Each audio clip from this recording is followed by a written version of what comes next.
wabarakatuh. Waalaikumsalam warahmatullahi wabarakatuh. Selamat datang di podcast kita hari ini yang dimana kita akan membahas support system di generasi Z nih. Di sini saya Lutfi Kamalya Putri bersama 3 narasumber kita. Di sini ada mahasiswa aktif merupakan di kampus IAIN, betul? Betul. Oke, langsung aja selamat datang ya Mas Rido, Mbak Fitri dan Mbak Anita.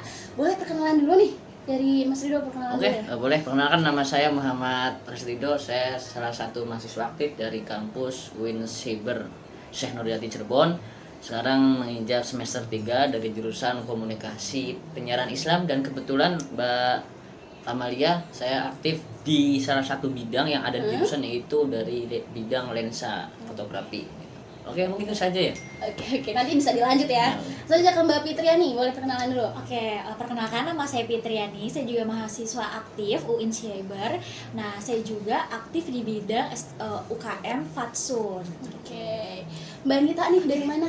Halo teman-teman, sini aku Anita Nur Hakim sebagai salah satu aktivis mahasiswa dari organisasi mahasiswa. Wah, keren banget. Ini berarti mahasiswa aktif semua ya? Ya, betul. Ya, alhamdulillah. Oke, Mas Rido, bagaimana sih menurut Mas Rido support system dalam perjalanan sebagai mahasiswa? Support system dalam perjalanan mahasiswa ini sangat penting sekali ya Mbak. Betul. Ya, karena demi kelancaran di dalam sebuah kegiatan perkuliahan, apalagi kita juga mungkin kuliah dari pagi gitu kan sampai sore gitu kan. Ada juga dari sore sampai malam. Iya. Nah, ini sangat butuh sekali yang namanya support system. Tuh. Karena demi kelancaran juga di dalam sebuah perjalanan perkuliahan. Dan menurut saya support system di dalam diri saya dari dulu itu sampai sekarang adalah keluarga. Karena keluarga itu menurut saya paling penting sekali itu untuk menyemangati dari semua kegiatan-kegiatan yang saya lakukan gitu, Ya, apalagi pada saat kegiatan perkuliahan. Ibarat keluarga itu benteng paling awal ya. Nah, betul sekali, itu menurut saya itu benteng daripada benteng itu keluarga. Benteng tuh. Iya. Oke. Langsung aja ya, mungkin ke Mbak Fitriani nih. Menurut Mbak Fitriani, support system dalam perkuliahan itu seperti apa? Oke, support system itu kan tentu perlu banget ya dalam dunia perkuliahan, entah itu dalam kita menjalani sehari-hari gitu, itu perlu banget support system. Menurut saya tadi benar juga tentang keluarga gitu. Di keluarga itu sangat juga penting. Terus ada juga teman yang support system kita buat ngebantu kita juga, buat kayak ngilangin stres itu kan bisa ke teman juga. Nah, tapi tidak hanya itu juga, ternyata saya tuh juga support system ini adalah bahwa kita tuh kan mempunyai, kita kan agama ya, ada agamanya gitu. Jadi support systemnya ada dari Allah juga gitu. Kayak contohnya misalkan kita mau ujian nih gitu, tentu kita pasti belajar dan minta restu dari orang tua. Tentunya kita akan berdoa kepada Allah. Jadi menurut aku tuh support system Allah tuh benar-benar kayak paling atas gitu. Jadi kayak Allah, orang tua, terus teman gitu. Jadi kayak the real Allah tuh dilibatin dalam sebuah kegiatan kita bener. gitu ya. Karena kalau misalkan kita ngejalanin hidup gitu, pasti kita tuh harus ngelibatin Allah dalam setiap langkah kita gitu. Oke, keren. Kalau dari Mbak Anita sendiri, support sistemnya itu seperti apa? Ya kalau aku sendiri kan kegiatan organisasi itu banyak banget ditemuin sama orang-orang baru gitu kan. Terus orang-orangnya juga di organisasi dia juga gitu.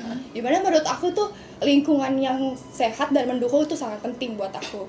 Karena kita bertemu setiap hari sama orang ini gitu kan.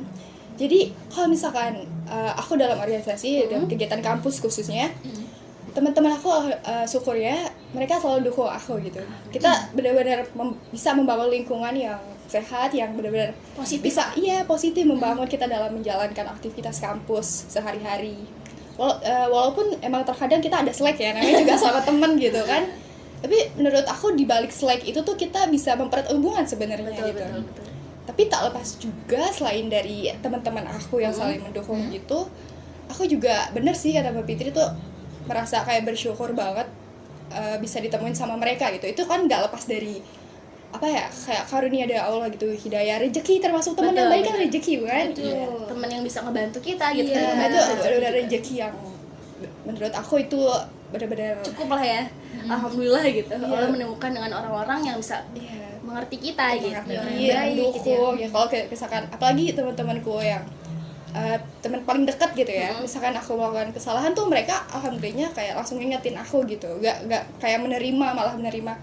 Misalkan aku kayak berbuat salah, kok kamu ngomongnya gitu, mereka tuh langsung ngasih tahu gitu, nggak cuman dia mah emang orangnya kayak gitu, nggak cuma gitu. Alhamdulillahnya.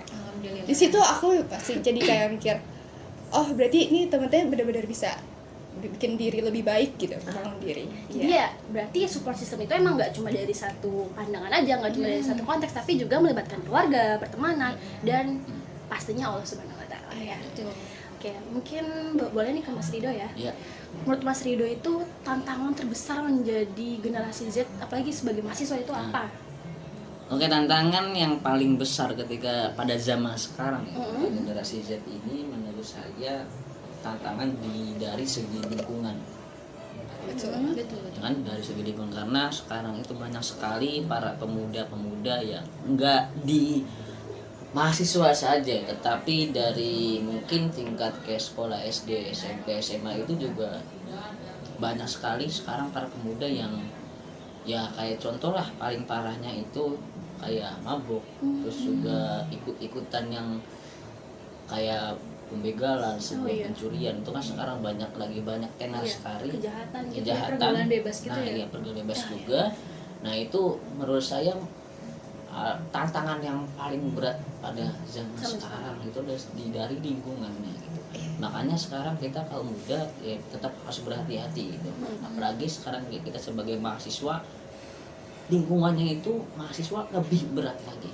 Iya benar. Lebih berat lagi karena ya Lebih meluas ya. lebih luas, Pertemanannya lebih lebar, dan ya nggak tahu lah gitu.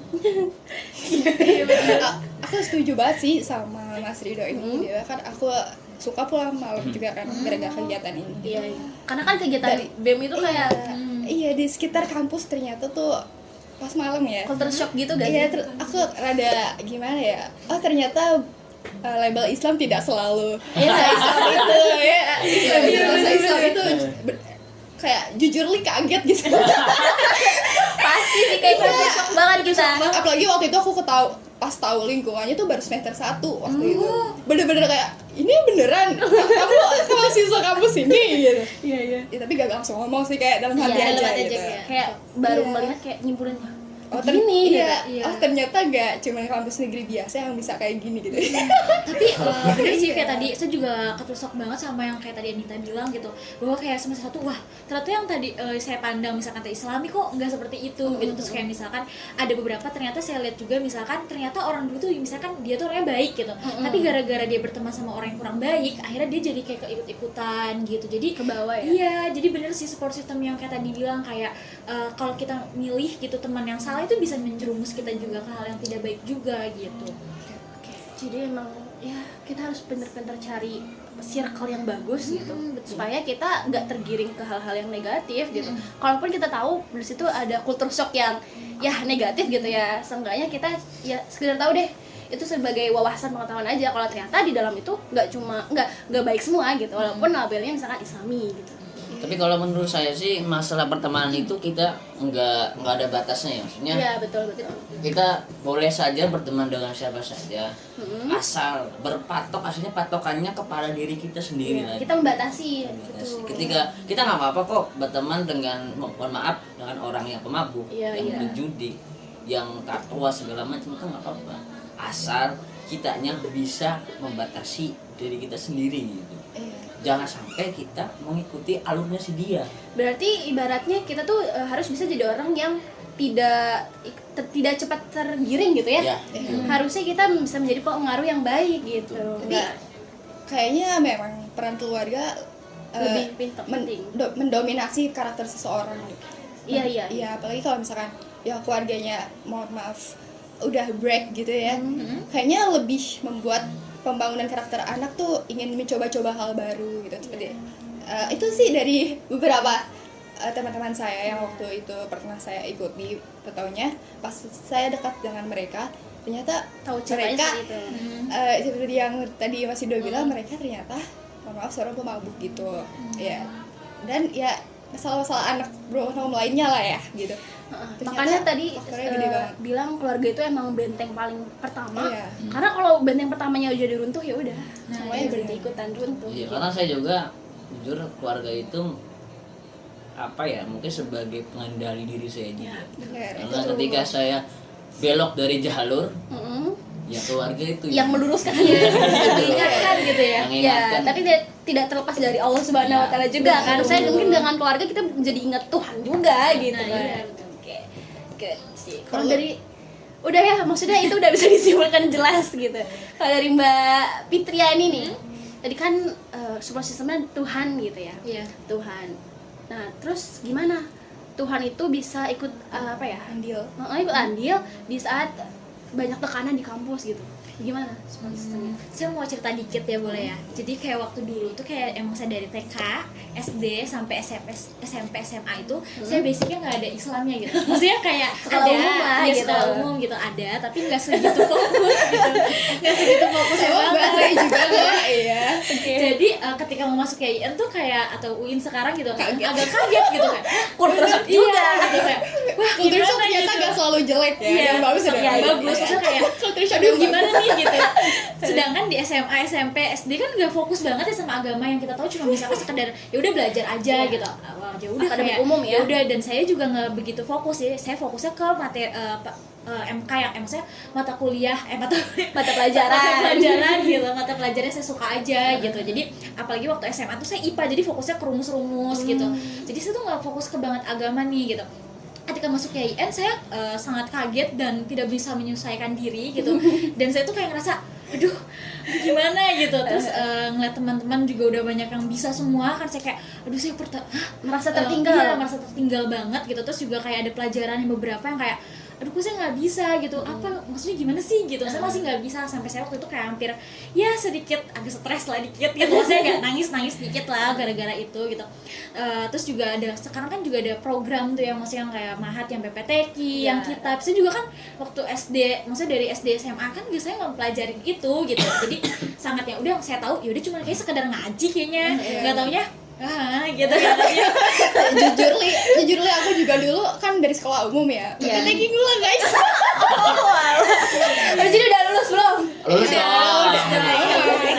Pas kan ada 2 semester kalau nggak salah ya. Iya, betul. Aman Cakep, alhamdulillahnya. iya. Tapi sebelum melewatin kelulusan itu gitu, pasti saya ada struggle-nya lah ya, ada Iya, masalahnya gitu. Nah, di situ saya ada pusing banget tuh gimana caranya gitu. Aduh, teman juga udah coba ngebantu, maksudnya kayak yaudah yuk ayo kita belajarin gitu. Tapi tetap aja namanya karena langsung gitu, maksudnya kayak dibreaken sekali kan kayak aduh gimana, pusing banget. Akhirnya saya coba untuk sholat, saya cuma untuk kayak bilang sama Allah, ya Allah yang mudahin. Terus waktu itu ada titik terberat saya di yang semester 1 itu kan saya nggak lulus gitu, maksudnya di PPTQ-nya gitu. Saya kayak merasa Emang sih. Emang Ini ujian. ketahuan kayak yang semester 1 ya PPTQ nggak harus tuh fix SMA negeri gitu. Nggak ada basic. Emang ujian. Enggak kok, saya SMA negeri lulus. Basicnya ada kan dari SD ada. Beda kita beda. bener-bener totally nggak ada Jangan gitu. membuat saya emosi. Bener-bener ada gitu. Udah terus saya kayak aduh kok nggak bisa tuh, sedangkan teman-teman saya pada lulus kan. Terus kayak kok saya nggak bisa sih, kok aku bodoh banget gitu. Dan teman-teman sampai kayak melebih. iya masih berlebihan Iya, gitu iya. pengennya. Terus kayak teman saya yang selalu nge-supportin kayak bisa kok bisa, dan orang tua saya juga bilang ayo bisa, ayo coba gitu. Saya juga coba, terus saya dikit ada struggle lagi lah gitu di situ. Terus dan saya menyadari bahwa ada satu guru ngaji saya gitu, saya kan di mondok gitu, maksudnya di pondok pesantren ya? Iya, di pondok pesantren saya ngaji gitu. Pas saya nggak lulus, si guru ngaji tuh bilang ke saya gini kayak, Pipit, berarti tandanya Allah tuh lebih sayang loh sama kamu gitu. Maksudnya kayak tapi teman-teman tuh udah pada lulus teh gitu, aku belum gitu. Maksudnya terus katanya enggak, Allah tuh lebih sayang sama kamu, Allah tuh mau pelajarin itu karena kan karena kamu waktu itu mungkin terlalu mengabaikan gitu, maksudnya terlalu mengabaikan itu, makanya Allah tuh ngebimbing kamu nih gitu. Terus aku tuh mikir ya kali ya, yaudah deh aku coba untuk berusaha lagi gitu, coba untuk kayak belajar lagi gitu, berdoa juga harus ya. Terus juga minta restu orang tua juga, diiringin gitu sama support dari teman juga lah gitu. Akhirnya lama-lama terus udah tuh lulus, dan itu tuh di luar expect aku. Jadi aku minta ke Allah kayak, Allah tolong lulusin nilai segini. Tapi ketika aku nggak lulus, Allah ngasih lebih. Jadi kayak aku cuma minta segini padahal sama Allah langsung kasih lebih gitu. Jadi kayak wah ternyata aku ya ini bentuk kesabaran aku. Jadi kan saya tuh itu ya ikut ngaji gitu di pondok gitu. Terus guru ngaji saya tuh bilang kayak enggak kok, itu udah bagus gitu, maksudnya itu tuh Allah lebih sayang sama kamu gitu, tandanya Allah tuh mau kamu lebih belajar lagi gitu. Jadi di saat itu yaudah deh aku coba untuk nguatin dan coba untuk berusaha lagi gitu. Terus di posisi itu coba untuk ya ternyata yang tadi benar gitu, ketika aku udah coba untuk bersabar nguatin terus dapat nilainya sesuai yang misalkan aku maunya 20 nih gitu, misalkan gitu, ternyata aku tuh ngelebihin jadi berapa gitu. Jadi itu bentuk kayak kesabaran aku gitu sih kayak gitu. Terus ada juga ya maksudnya kayak ketika dikasih ujian tersebut gitu, aku jadi kayak mikir gitu kayak oh ternyata Allah tuh nguji aku tuh buat aku tuh biar bisa dapat semuanya gitu. Maksudnya kayak mungkin ada kan kita kalau misalkan diuji kan pasti dapat pahala juga ya tentunya. Nah, terus juga dari situ juga kita bisa nih dapat kayak teman baru juga gitu. Terus kayak teman support system baru juga gitu. Terus juga kita tuh juga yang tadinya misalkan mau dipahaminya sedikit, ternyata pas coba untuk diluruskan jadinya kayak aku jadi pahami lebih banyak ya. Iya gitu. Terus ada lagi jadi kayak ketika dari situ tuh ketika ujian udah selesai nih gitu. Jadi aku mikir kayak gini. Masalah itu maksudnya kayak ujian itu tidak datang hanya karena misalkan kayak kita diazab, kan kadang-kadang orang mikirnya gitu kan sih, kalau misalkan kadang mikirnya gitu kan sih, kalau misalkan kayak oh ada dikasih masalah nih kayak diazab gitu. Terus ada juga kayak kita tuh ngerasa tuh kayak misalkan ujian itu datang karena tidak berbentuk masalah juga gitu, maksudnya nggak berbentuk masalah juga. Ternyata ketika kita diuji itu adalah bentuk dari kasih sayang Allah untuk hambanya yang sedang memperbaiki diri gitu. Jadi itu kayak kata-katanya kayak pernah dengar di suatu ceramah tugas ya. Tugas seseorang yang saya sangat kenal. Berarti yang itu melekat sih, berarti yang ada di alhamdulillah.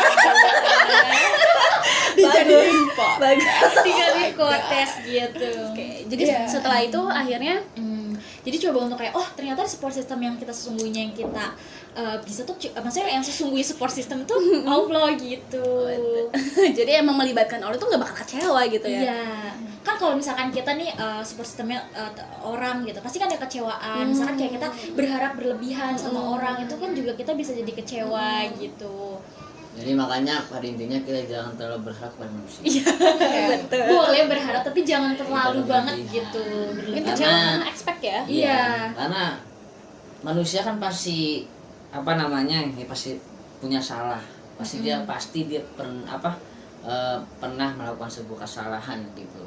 Apalagi ya bukan hanya kesalahan kecil ya, kesalahan besar juga pernah dilakukan oleh sebuah manusia. Jadi makanya kita jangan terlalu sangat berharap sekali kepada manusia. Tetap kita berpegang teguh, harus percaya banget dengan Allah gitu, karena ya Allah lah nanti yang bisa menjawab dan yang bisa mengatur kita untuk kedepannya gitu.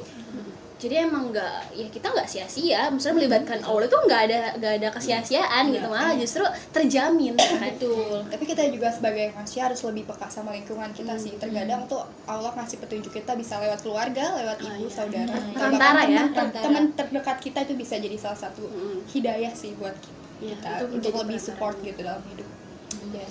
Allah kadang tuh kalau misalkan kita sedang menghadapi krisis, pernah gak sih kayak merasa ini hidup ngapain sih sebenarnya, lagi down lah. Iya, lagi kayak self crisis gitu loh. Iya. Karena kita benar-benar sih selain harus benar-benar berdoa gitu, minta petunjuk sama Allah, terus tentu dukungan keluarga juga paling penting, apalagi sosok orang tua gitu kan.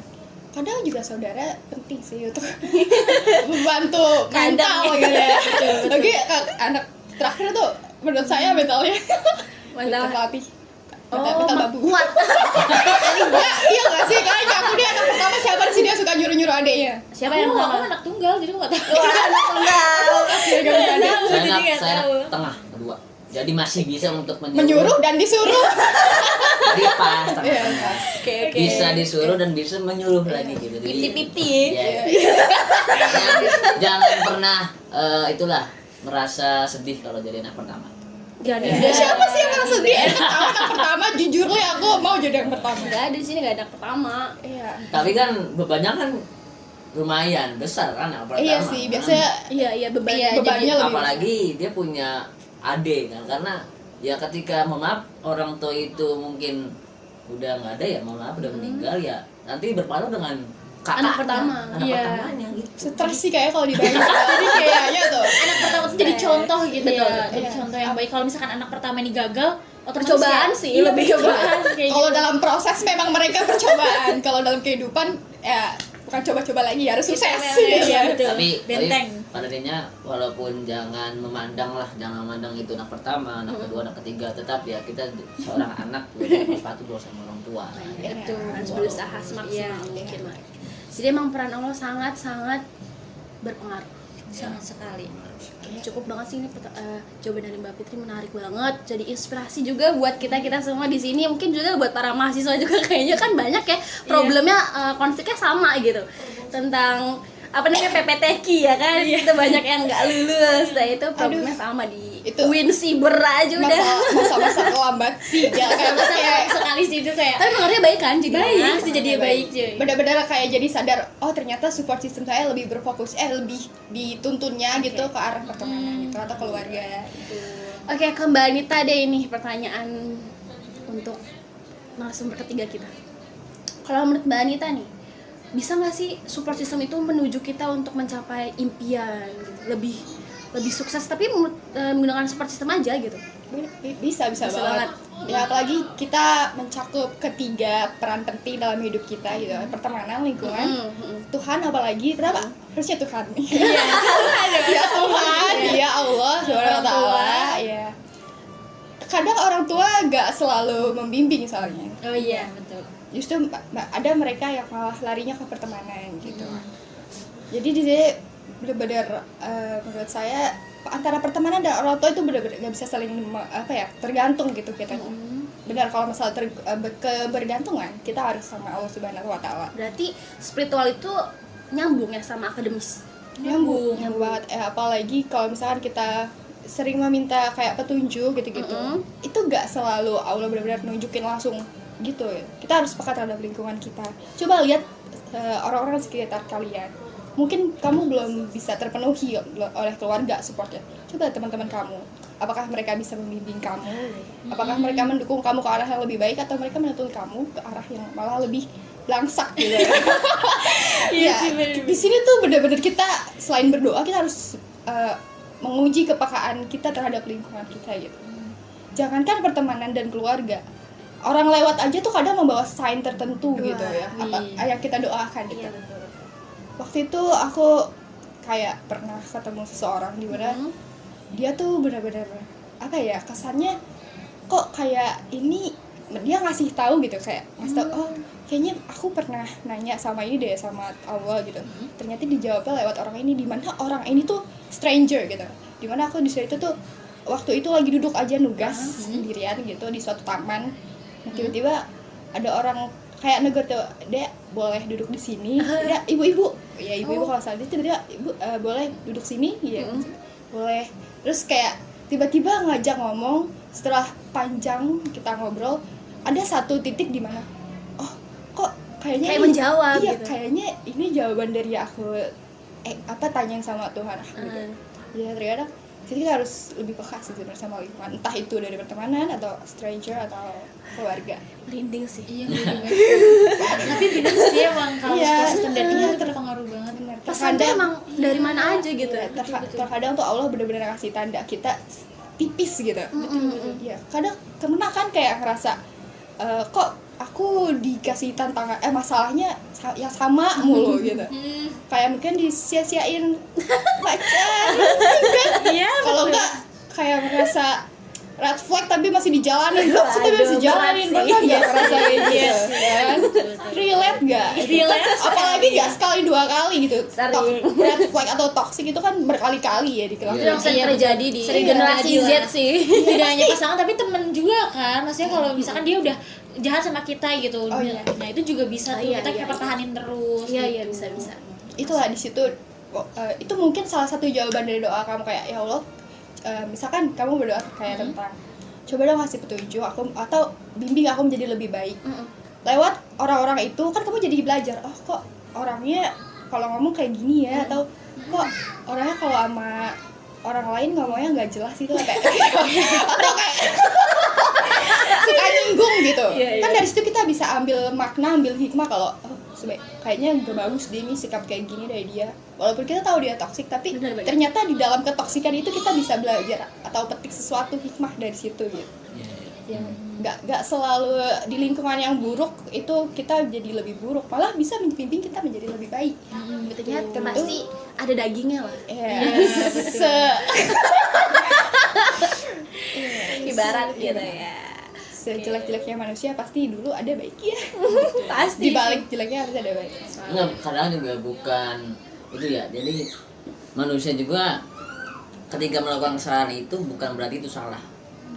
Iya. Karena bisa jadi ketika manusia itu melakukan sebuah kesalahan, mungkin itu juga bisa nanti untuk bermanfaat juga untuk dirinya ataupun yang lain, maupun sebaliknya. Jadi jangan asal kita jangan langsung menilai orang itu salah, karena mungkin ketika kita bilang salah itu, tapi menurut dia itu benar. Iya kan? Kita nggak tahu latar belakangnya. Iya, nggak tahu Iya. niatnya gitu kan. Makanya kita sebagai ya orang juga sebagai manusia jangan langsung lah menjudge seorang itu orang yang salah. Karena kita nggak tahu apa-apa lah, jangan salah jangan saling menyalahkan orang lain dulu gitu. Udah biarin aja ketika dia melakukan itu, ya udah. Mungkin kita kalau sebatas kalau jadi teman ya di lingkungan perkuliahan, ketika kita punya teman di tingkat perkuliahan itu, ketika melakukan kesalahan teman kita sendiri, ya kita jangan menyalahkan gitu. Kamu salah gitu, jangan. Tapi ya kita tegur saja dengan baik, ya dengan cara yang baik, jangan sampai dengan cara yang membuat dia itu tersinggung gitu. Oke, berarti misalkan ada sebuah teman kita nih melakukan perbuatan yang salah, itu benar-benar emang udah salah, keluar dari syariat Islam misalkan. Waduh. Apakah itu Zina tetap, ataukah itu tetap bisa dibilang tidak salah? Ya enggak. Gimana tuh? Jadi gini, oke ya. Jadi kita kan sebagai teman emang tugasnya hanya mengingatkan saja. Ketika untuk pelaksanaan kesalahan tersebut, ya silakan gitu. Iya, benar. Dia yang mengatur sendiri. Kita sebagai teman ya mengingatkan saja. Ketika itu diulangi lagi oleh dia, udah nggak apa-apa. Kita masih ikut campur. Hidup dia gitu. Kayaknya di sini masuk hidayah ya. Dimana hidayah itu bukan dari orang lain, melainkan dari dirinya sendiri. Kita udah susah-susah ngingetin, tapi kalau dia belum dapat hidayah buat ya percuma gitu. Mereka bakal melakukan hal yang keluar dari syariat Islam secara terus-menerus. Hidayah itu dijemput atau datang sendiri? Sebenarnya hidayah tuh kayak udah sering datang deh ke kita. Benar, kita harus Iya udah peka. sering Balik peka lagi. itu, baik lagi peka. Pasti hidayah itu selalu datang ke kita, cuman kita emang nggak peka dan selalu mengabaikan. Kayak misalkan contohnya kayak ada teman kita yang ngingetin, yuk sholat gitu, sholat enggak gitu, terus kita kayak itu udah termasuk hidayah sebenarnya dikasih itu, tapi kita kayak enggak deh kayak gitu, atau kita jawabnya kayak udah pernah sholat gitu, pasti kayak gitu. Sering ditemukan Iya, sih. sering ditemukan, udah pernah sholat kayak gitu. Jadi emang ya sebetulnya kita juga gak bisa menjudge kalau misalkan orang itu melakukan kesalahan terus kita bilang itu nggak salah gitu. Maksudnya kalau emang iya itu perbuatan salah emang yang keluar dari syariat Islam, ya itu emang salah, tapi mungkin kitanya aja, maksudnya kayak pengendalian kita terhadap orang tersebut ya kan. Terus juga mengenai hidayah, ya hidayah pasti datang terus, kitanya aja yang ingin mengambil hidayah itu atau enggak. Nah, Ya pada intinya pada support system kita itu dalam kehidupan sehari-hari ya. Intinya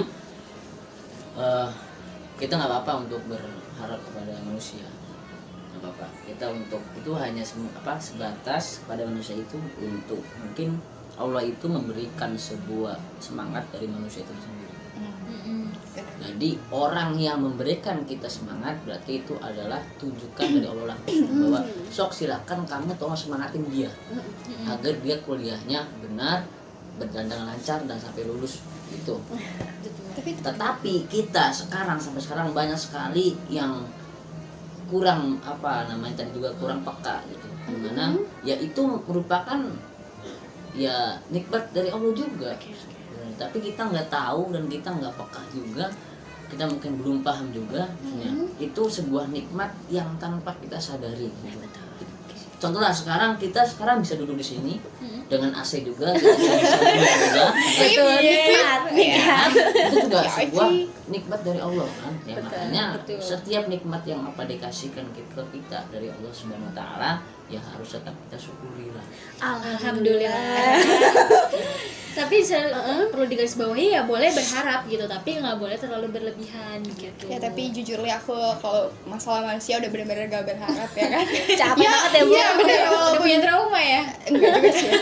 Maksudnya bener-bener kapan aja dia tuh bisa mengecewakan gitu. Betul. Walaupun kamu mikirnya oh mungkin lewat orang ini aku bisa jadi termotivasi. Oh mungkin orang ini support system. Tapi di balik itu semua manusia. Balik lagi kita itu manusia. Hakikatnya berbuat dosa, salah dan hina.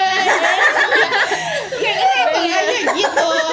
Kayak benar-benar Oke. bisa bikin cemburu juga sih sebenarnya berharap sama manusia tuh bikin Bener, Allah cemburu Allah malah diazab loh kan. Nah, Bisa jadi diuji malah Iya. orang tersebutnya malah kayak meninggalin kita, terus kitanya kayak terpuruk banget. Oke.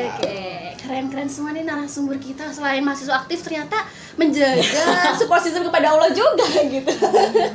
Buat closing deh ini pesannya untuk para Statement. pendengar ya. Ya, closing statement dari saya untuk para pendengar setia ya dari podcast ini. Podcast hari ini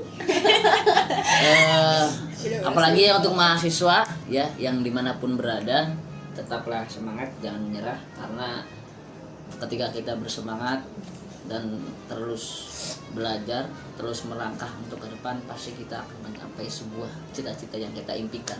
Ini Betul. Oke. Oke, terima kasih kepada para narasumber kita yang sudah memberikan motivasi dan ya wawasan baru mengenai support system generasi Z nih. Jadi buat teman-teman yang telah menyimak atau mendengar podcast hari ini, sampai jumpa. Bye bye.